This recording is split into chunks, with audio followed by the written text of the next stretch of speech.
views you've had, or really there's no way of, there's no formal way in higher education of saying what we do on social media counts. And so that's why we wanted to have this discussion to say, what is it that you guys do? How do you see your impact, your reach? And how do you think about that in terms of being a valuable contribution in the university setting, especially towards tenure and promotion? Or do you not? Or do you see it as something as separate? Because that's another option, right? Is to say, you know, the institutions, higher learning, colleges, they've got this system, and that's going to be one thing. Twitter and blog posts, that's actually something totally separate, and I don't think we should try and mix the two because they're different. They're different animals.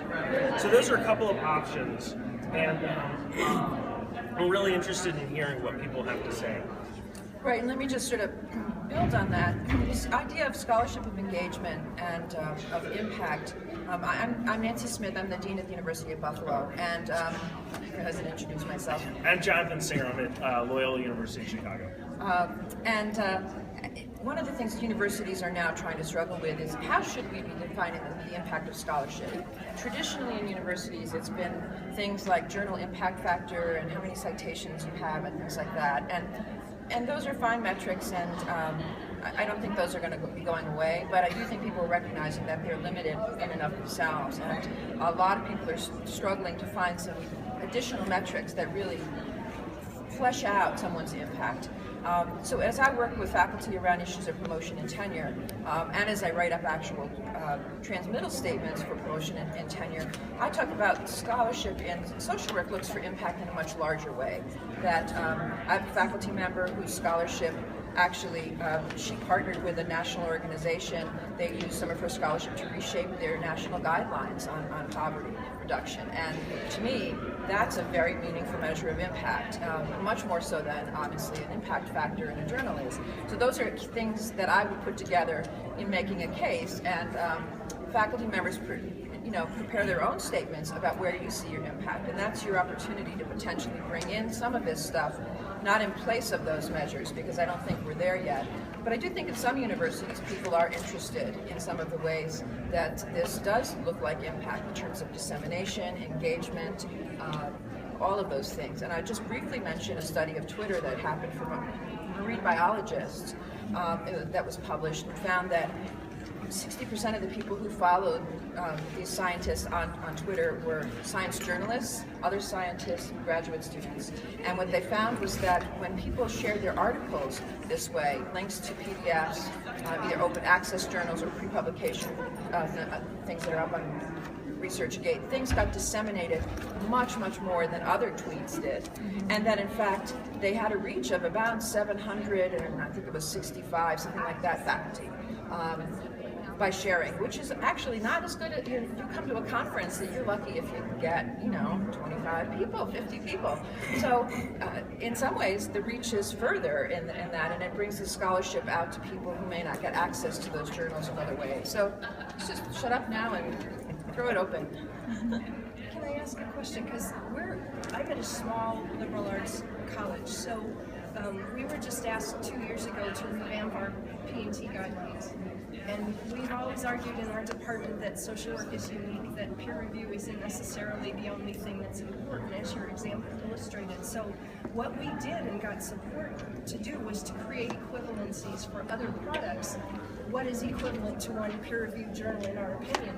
And our list includes all kinds of things. So I think a system like that, we didn't put blogging and all of that in because none of us were doing it at that point in time, but I think a system like that would lend itself very well, with some careful thought, to thinking about what might be equivalent to a peer-reviewed article in terms of content and volume. And I would love to hear people's thoughts about that, because we need to add these things into our guidelines. I'm Gary Bachman from Park University in Kansas City, and 12 years ago, I came from a practice environment, medical school practice environment, to help build a small liberal arts program. And my colleague, the chairman of my department, I was director of field, the chairman of my department was nice enough, but not very interactive, and it wasn't an ideal kind of situation. I'm not saying bad of her. At this point, I found the BPD listserv, the Baccalaureate Program Directors listserv, and started sharing and asking for information on the listserv. And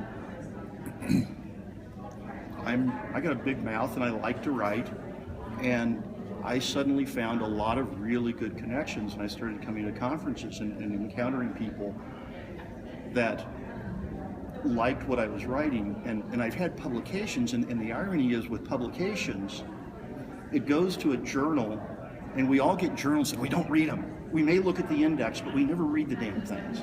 Maybe some student in some other university will reference us somewhere in a term paper, but we have no feedback. I stopped doing publications, and I'm doing my spontaneous thing, developing ideas, trying to provoke conversation on the listserv and on blogs and places like that. And I'm getting immediate feedback from 20, 30, 40, on one occasion 150 social work educators commenting on something that I said, and commenting positively and saying thank you. I used that to get tenure, but not by citing it as scholarship, but by citing it under the Boyer model as impact.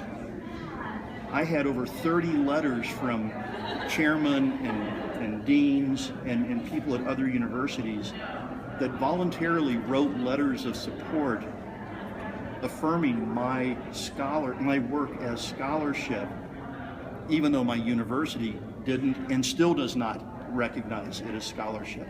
But those letters were the point that led to tenure for me. So I think this is extremely valuable, and I think this is a real important place for social workers. You know, my first article was published in Social Work was submitted 2 years after I did the research and 3 years after it was originally submitted. Boy, ain't that timely. 5 years. Last night I walked to my little hotel that I'm staying at 5 blocks down the road, and I posted something on Facebook, and I already have 9 comments from people at this conference. So I think that raises a good point about impact, right? And for tenure and promotion, what our peers think of us is important, right? I mean, they have to write letters. They have to say what this person is doing is valuable. Is it a reasonable thing to consider asking colleagues to comment on your social media usage as a way of saying this person has impact? Or is social media a way to simply connect with others who then might be able to comment on your scholarship because they now know about you? What do you guys think about that? We need to define social media, sorry. Oh. Yeah, we can define social media. So I'm talking about anything that's like blogs, tweets, podcasts, anything that's using social networks that is allowing you to broadcast, right? And because the social aspect can enable you to interact and provide exchanges. I don't think of closed listservs as social media. I think of them as internet and communication technologies, but I'm really thinking about social media as these things that are open and searchable. Yeah. It's hard to have impact if people can't find it, so. Well, what am I? Yes, you. Okay. And then One of the things that I thought of, and perhaps I shouldn't say this with my dean present, is yeah, go la la la la. We often use conferences, and I do this. I use conferences to gain feedback on my research, and so I'm doing some qualitative research now, and I presented it. Not the same exact paper, I'm not saying that, but the same theme of a paper at 3 different conferences because it's iterative. I get some feedback here, then I incorporate, which is, I think, how we were actually intended to use conferences. At least I learned that when I was a doctoral student. But that is quite time intensive to do it that way. And I really hadn't, thought of the blogs as a way to do that. or particularly blogs, perhaps tweets, but I hadn't really thought of it in that sort of way. I thought it would be difficult more to separate the wheat from the chaff. Perhaps I would be getting a lot of information that really wouldn't be useful, a thumbs up or a thumbs down or whatever, but not that would have less utility for me than I would get from the conferences. But it still would be more time efficient, the blogs, I think. So perhaps we should stop coming to conferences. Time efficient, but you also form connections in a virtual Right. community, which can then turn into collaborations, which happens at conferences too, but it's much faster and more fluid, I think, when you're dealing with social media. Christy, you had your hand up. I followed on Periscope until I got over here. But Nice. the biggest thing I've noticed for myself, I know, I thank you so much. The biggest thing for me in the last year or two is it's taking us out of our silo. I get a lot of opportunities outside of social work now, mostly outside of social work, which I think is really important. So as far as impact, if we're just talking to each other all the time, we're not really spreading our message or making impact outside of social work, which isn't necessarily a problem, but some people need to be bridging outside of social work. So I think that it gives us an opportunity to do something. And now I'm welcome at tables I wasn't before, and I'm often the only social worker. So I think that it's important that we look at it that way as well, as being someone at the table and just a community. Oh, also on your link on Twitter for me, you can send them to the academic sites. I use academia.edu. So the people who want to see your CV and the boring stuff can go there and look, and the people who don't really care about that sort of thing won't. So you have your summary there, very small pieces for people who don't have the attention span for it, and then also you have your CV that's there. Because people don't want to look at your CV anymore. No one asks me for it now that I have it written this way. It's more upfront work, but I do a lot less. So that's an interesting thing about social media as connecting spheres, right? So the social work domain and then all the other domains that are around. And the word silo is used all the time in academia, like everybody's siloed. But you're saying that for you, you found that you got out of that silo pretty quickly and pretty effectively with social media. And so again, I come back to that idea of, so what would that mean for tenure and promotion, for kind of recognition in the academy? Because there's clearly recognition outside of the academy.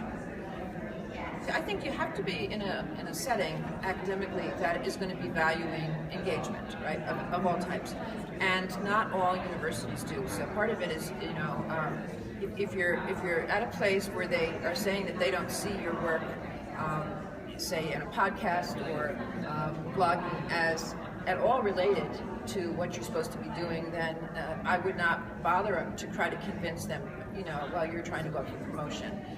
Maybe you get promotion in those places and then try to change it, but you're not going to do well. But I think that you can create categories on your CV. I mean, our university has a list of the categories they want everybody to have, but I encourage faculty to create additional categories. Research dissemination category, where they put things like, podcasts. The podcast that we have at the University of Buffalo and Jonathan's podcast, very wide reaches. And, so when I approach a researcher, I say, listen, think about the grant application you're going to be putting in. When they want to know how are you going to make your findings available, and you can talk about a podcast that now has 1 million downloads in 200 countries in all 50 states. I mean, that's a fairly impressive figure. And so you put that stuff into a CV, and then you make a statement in your impact to tie that stuff for how that is impact. I mean, we're trying to bridge in the gap between academe and practice.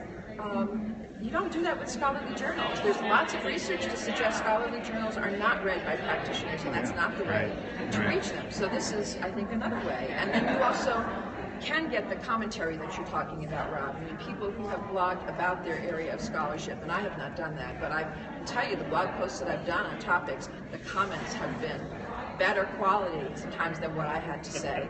Really, really advanced the topic. I really like the podcast from Buffalo. I really like that, and I use that.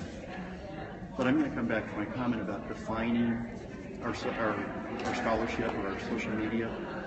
A lot of people have Facebook, and I get pushback from people to hear that I use Facebook, and I have students on it and former students, and and practitioners in the community, and a few friends that are kind of connected to this.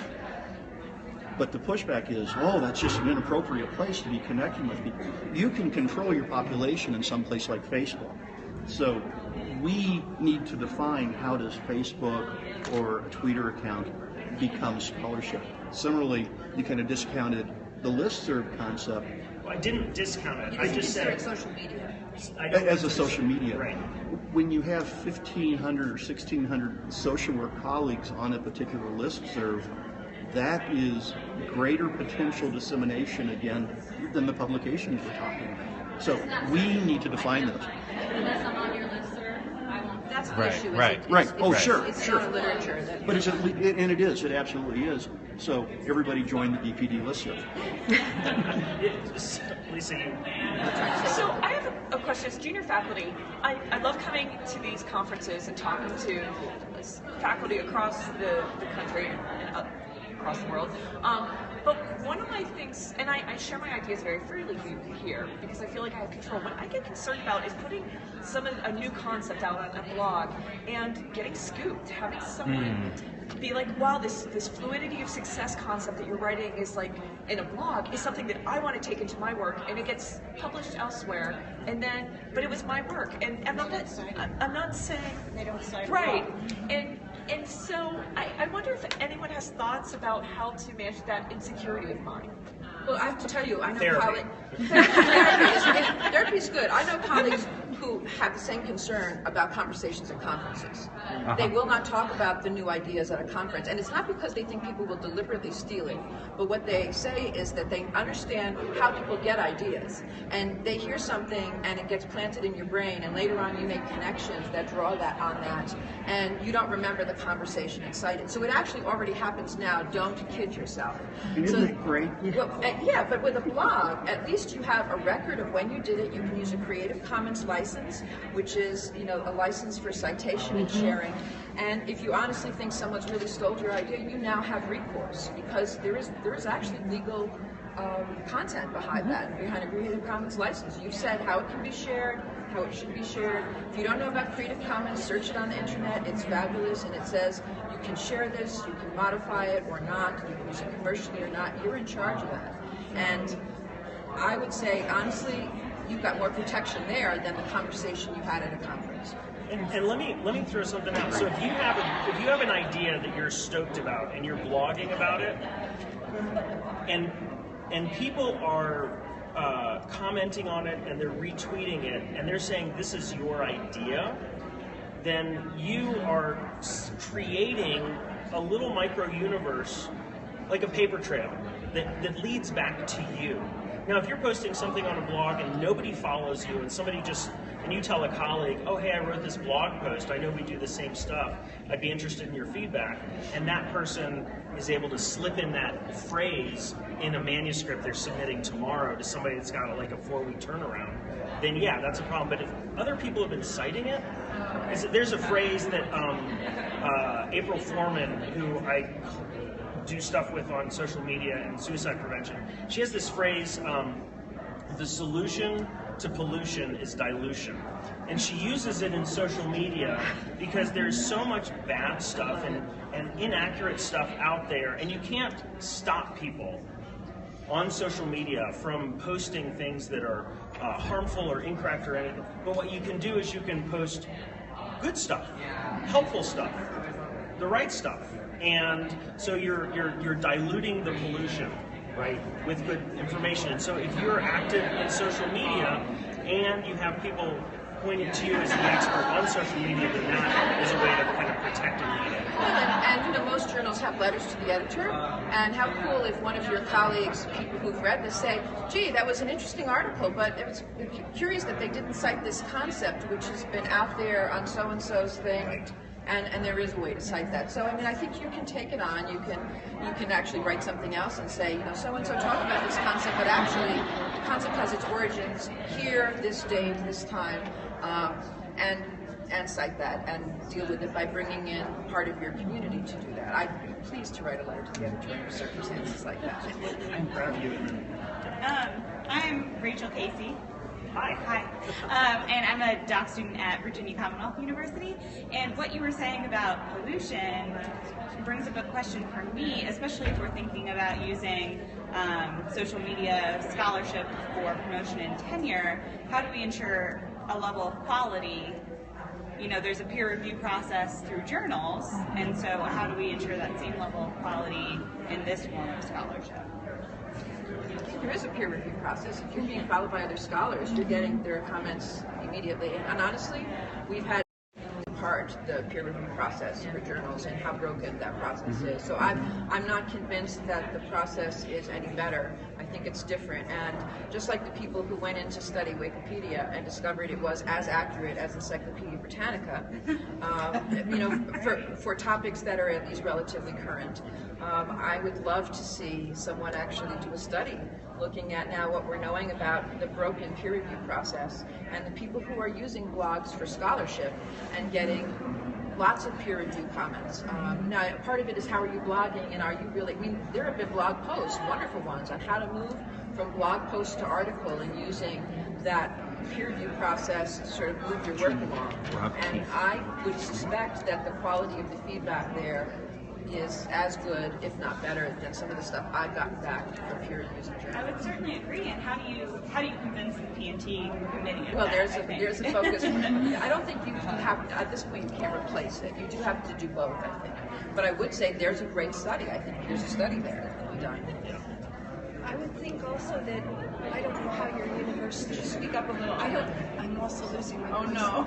I don't know how your university uses external letters to support P&T, but if you get an external letter from somebody who follows your blogs or social media, that can support the validity and the value of it, I would think. Can I just give an example of? So I have a small blog that I write, and I had somebody quote my blog, cite it in an editorial to the Journal on Social Work Education. And when my chair read that, he freaked out. He was so excited about that. And I was like, oh yeah, that's good. Yeah, I'm excited about that. But he was really impressed because it was a blog post and it got into a journal in that capacity. So I think it's examples like that and making sure that we share them and we model for each other. Those of us who are really interested in this, I think that would be a really great way to get this information out there. I mean, I don't think that's going to get me tenure, but it's certainly going in that packet. So I would be so happy if that got you. I would be too. And just to add to that, and then I know that you had a comment, and Gary, but I think this is really great because part of what we're saying is that the integration of traditional peer review metrics that universities accept right now, if we're including things like blog posts, if we're citing tweets, if we're doing other things that are archived and searchable, that is expanding reach, right? It's expanding reach by saying this is an important piece of information and I consider it scholarship because I'm including it in my peer-reviewed journal article. And APA now has very clear guidelines on how to cite all these things. That was my comment. I think that's been a big difference. Yeah. The other thing, and I really appreciated your comment earlier about, you know, we come to conferences, or ideally we come to conferences to share our knowledge and to get feedback to make our scholarship stronger. And that is a very time-consuming and I would say expensive process to do. The online kind of stuff speeds that process up, but I would suggest it is a very similar process to what conferences used to be. We need to refocus and reframe how we define this interaction. We can certainly put our conference presentations, and we've all been to some conference presentations that were obviously put together on the plane flying here, okay? But we can put those on our resumes, but we can't seem to put this kind of stuff on our resume as scholarships.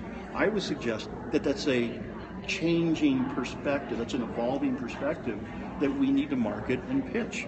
Robert, you can put it on your. Well, I was going to say, it goes back to your point about recategorization there, on how you think through the categories of your CV. But it isn't a traditional category, but I think you can, as long as you're not getting people telling you things like, "Oh, that's padding your CV. You shouldn't have it there." Then you're having the conversation with the wrong people at that point. You probably need to have it with somebody else. Katie has it. Well, I'm curious because Can you speak louder? I'm an NTT and Like non-tenure track. non-tenure track, and my main responsibility is to teach, and I'm very interested in doing research, and I constantly have all of these ideas, and I want to collaborate, but that's just not I'm not really supporting it. So I'm wondering, what would the IRB or the research ethics be in using this type of format to, do surveys or try to get information or doing research in this format?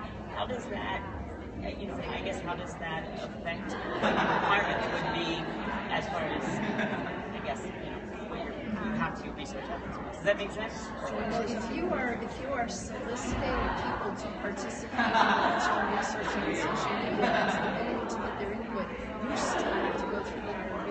It's different if it's publicly available information that you're just looking at and you're not interacting to gather data.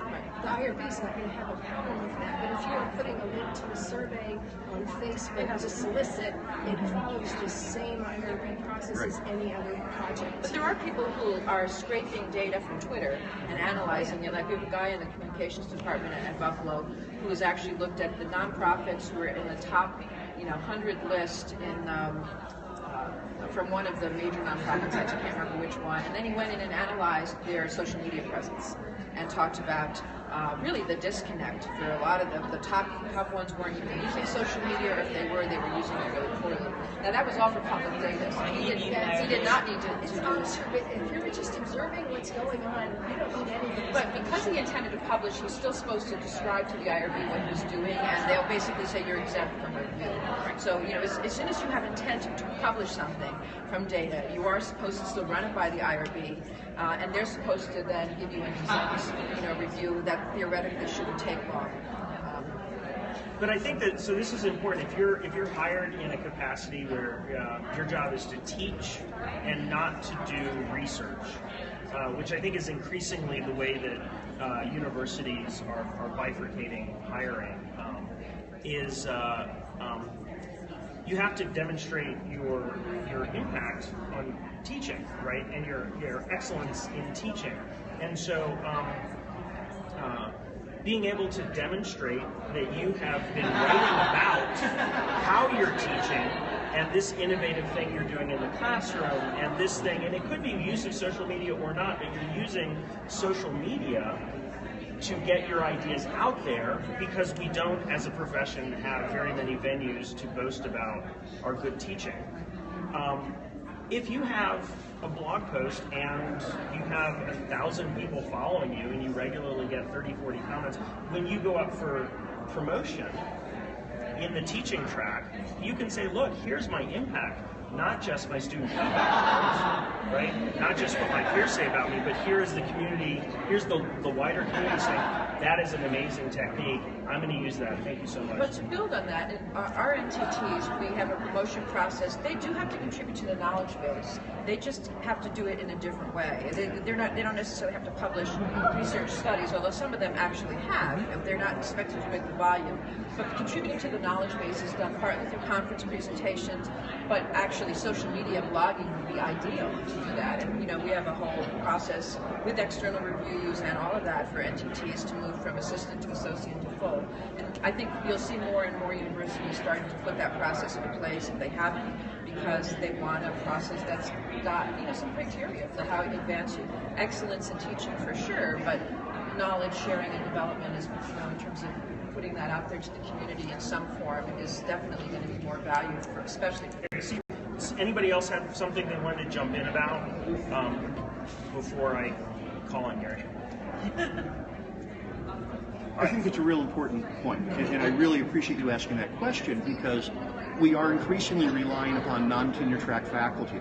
And I would make the distinction that although you were hired to teach, that doesn't mean you were not hired to also do research, even though that's not an expectation. I came into this as non-tenure track faculty, and I behaved as if I was tenure track faculty in the ideal of writing and doing research and publishing. It wasn't anything that was expected of me. It was something that was fun. It was something that was invigorating. It was something that powered my teaching. That led to me having an invitation to become tenure track, which then led to that whole process. I also think that's an important thing for us as social workers who happen to be social work educators to think about from a social justice perspective, is how do we help our non-tenure track faculty and our adjunct faculty assimilate into a fairly exclusive club and to become a part of it. So.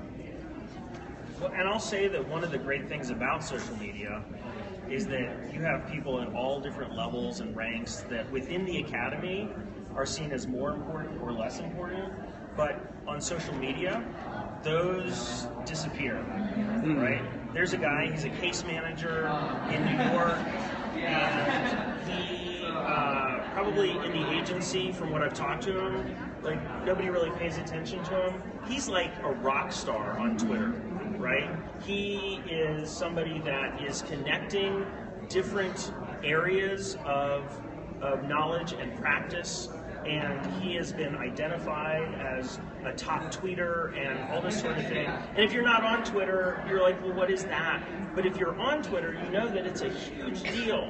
And in a very short period of time, he's amassed like 4,000 followers, and it's not Stuck on social work? stuck on social work. You know, it's Sean Erger, you know, and he's great.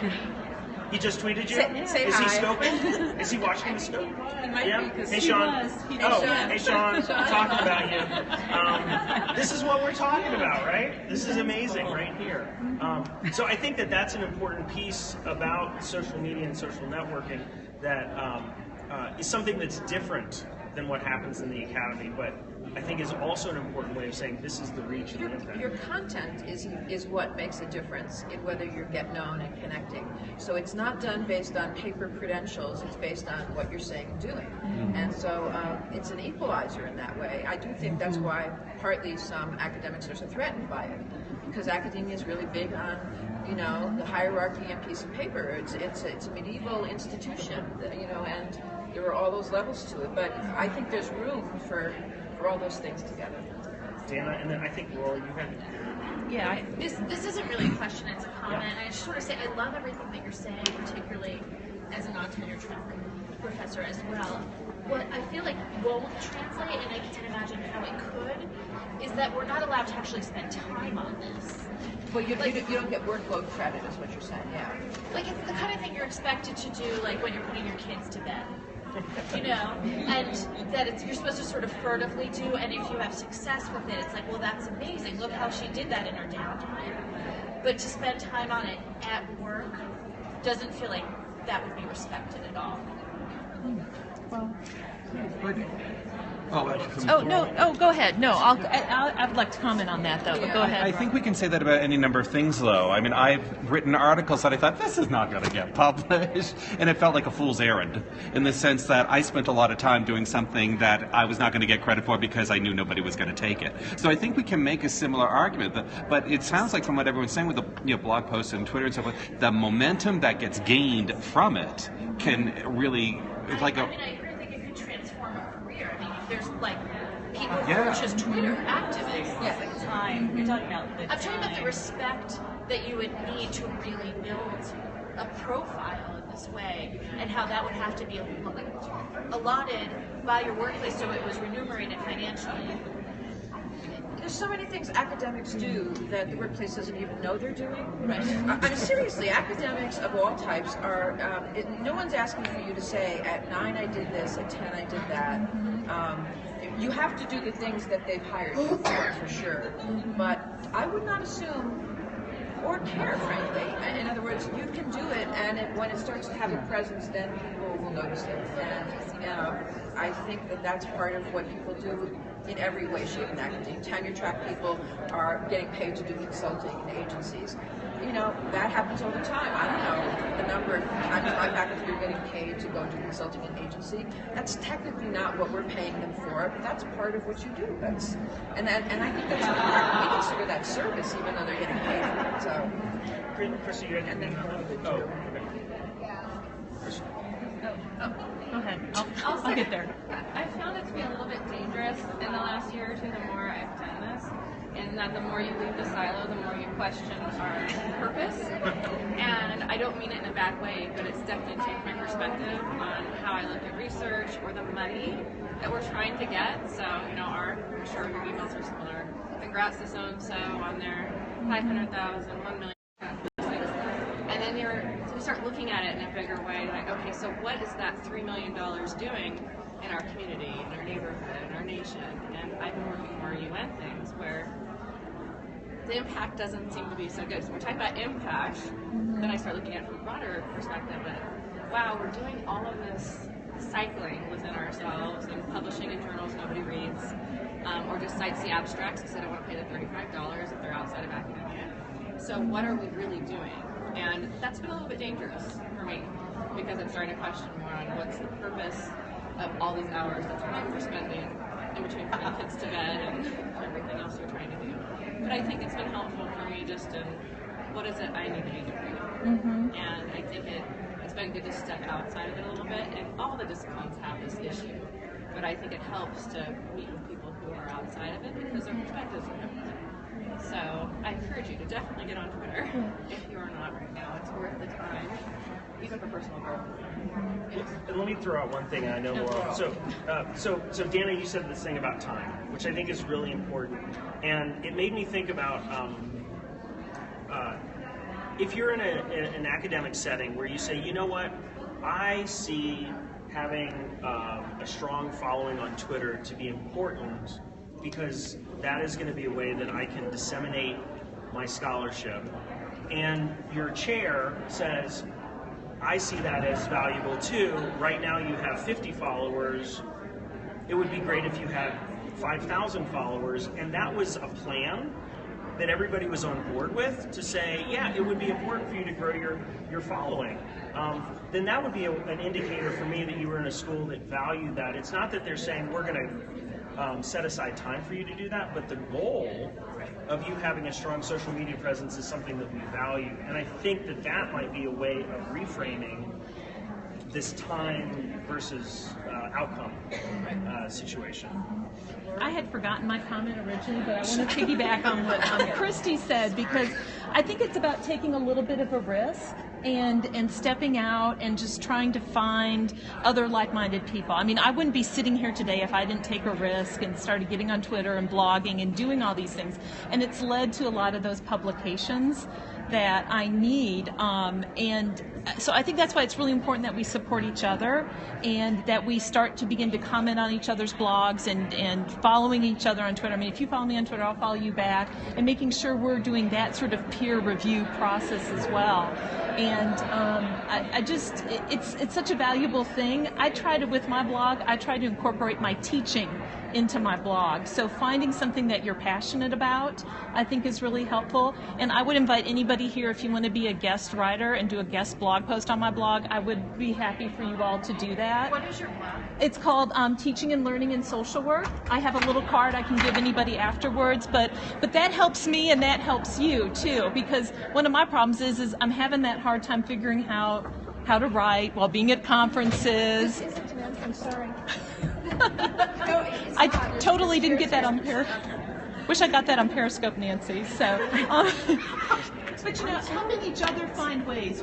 There's a great Google Plus community that you can start interacting with people on, and I think as you start connecting with people, you find those opportunities. So anyway. She also said something I just wanted to say. I think as a faculty member, your best strategy is to make things you do count a couple times. So if teaching is your job, then do your social media work around what your job is. Work your teaching into it, work your classes into Interface. Laurel does a fabulous job of this with her blog, and her students are on Twitter. And I make them read my blog posts. Yeah, and so then you have no problems justifying, right, that these things fit together. And then for people who are on a more research track, back, I say do the same thing. You know, be writing about what you're passionate about. We have a blog for our school so that faculty don't necessarily have to do their own blog. They can write a post there, and Pat managed to get one of our new untenured faculty to write a blog post about something very core to her content area. So I think that if you bring those things together, then they're paying multiple times for it. And then you're not going to have someone sort of looking over your shoulder saying, what are you doing? Because it clearly connects to your work. Have you had your senior faculty help you with this? Because as department chair in my program, we had to go to the board and advocate for the changes we made in our department's promotion and tenure. So if you've got somebody who's already set on tenure in your corner and helping you to advocate, they have the ability and the power to go to the P&T committee and say, we as a college need to talk about this, or to take that buffer, put a buffer there so that you're not putting your head on the chopping block. And I think, I'm wondering, is there a way we can create something on social media to keep having conversations like this? Because I hate for 8:30 to get there, because then it stops. Come up with a hashtag, and then we can keep the conversation going. Or start a community.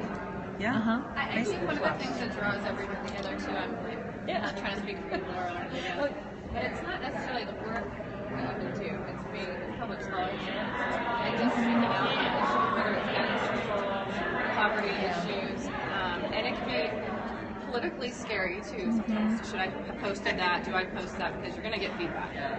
You put a comment out there. I try to do more of the sharing of articles that are a little more just informational and not too right or too left. So you do a lot of editing, self-editing, sometimes go back and delete them if you think that was probably not the best thing to have out there. But I think that's part of taking the risk. And you do get feedback from your peers. So it's not just for me about what I do for research or just my topic area. I do care about gun control, but I'm not researching. And I care because I have kids in school. So how do I do that as a parent and as someone who's now more public? Exactly what you guys see. But it's also important because there's a lot of junk out there, and there's a lot of people saying a lot of things, and so if we don't have reasonable voices, we're missing out. So I think it's important to use. Katie, and then Jacqueline. Do I have time to maybe? Yes. We have 3 minutes. Okay, Yeah. okay, I'll make it fast.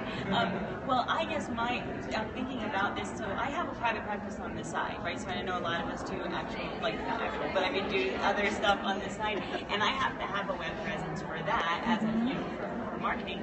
And so I don't want to keep everything separate. So I get confused, like how do I do blogs and information for that? For people who utilize services and maybe this is.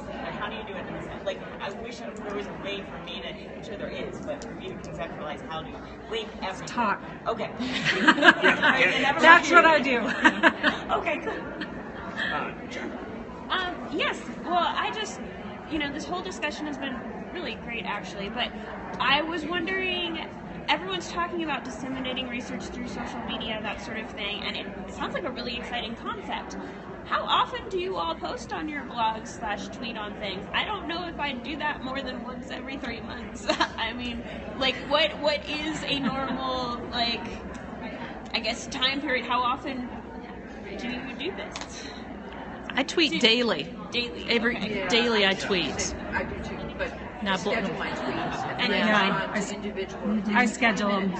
And then my app tells me when people respond, and then I can respond in real time. But over coffee, 20 minutes. It looks like I'm sitting at the computer all day tweeting, and I'm not.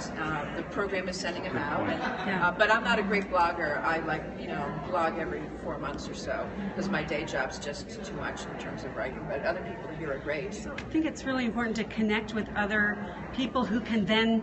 So maybe you have 50 Twitter followers, but if you get somebody like Jonathan who has 7,000 to retweet what you're doing, that's powerful. So it's really about connecting and making those relationships, and that's how you expand your reach. So the question of how do we keep this discussion going? So one of the ways that people follow discussions on Twitter specifically, and you can to some extent on Facebook, although it's really clunky, is hashtags, right? Which we used to call the pound sign. There are a couple of hashtags that are already out there. if you're using existing hashtags, make it a little hard to find, but like hashtag SWEd, right? Social work ed, hashtag SWTech. So these are a couple of hashtags that some of us have been using to tag comments like these. So we could do that. We could try and come up with a new hashtag if we wanted. We also have a fabulous Google Plus community. Google Plus yes. is a rough social network. I don't know that but the communities there, they nailed communities. And we have a social work tech community there for the intersection of social work and technology with practice and academia. We have a pretty amazing group of people there. A lot of people in the community, but like any community, 20% who are active. But that's really been a great place for longer conversations, and you just search on that and it'll come up. Jonathan's the moderator for that. Yeah, actually that's a good point. I can't believe I forgot that. But yeah, the Google Plus community, social work and technology, you'll find it, the picture is actually a picture of my daughter running across the street with her friend. Which has nothing to do with technology, but I thought it was a nice contrast to the topic. I would love to keep this conversation going, and I would like to keep it going in traditional peer-reviewed journals, articles, as well as in the realm of social scholarship. So thank you everybody for coming, and thank you for scoping, for using Periscope to live broadcast this. Again, I'm Jonathan Singer. Nancy Smith. And we really thank you so much. Thank you.